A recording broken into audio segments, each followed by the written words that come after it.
Oh, he's saying hello. Oh, and I say hello back. Oh. Bit nippy this morning, mid-November.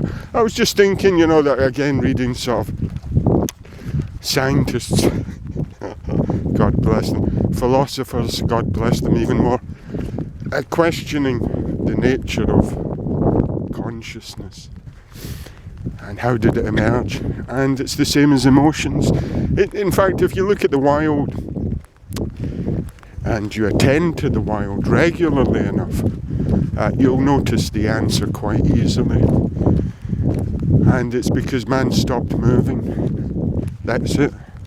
In a nutshell. A monkey nutshell. Even. Oh, the crows, the magpie, I've been feeding them all. I've been feeding them along the way. I'm like the Pied Piper for magpies, except I give them life. And they love you for it.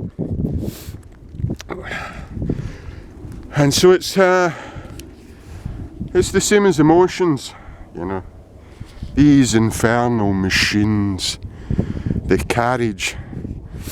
miscarriage of being.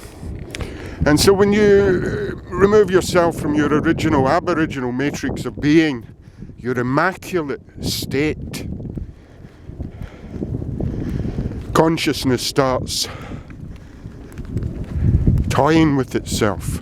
Emotions begin to inflate and amplify.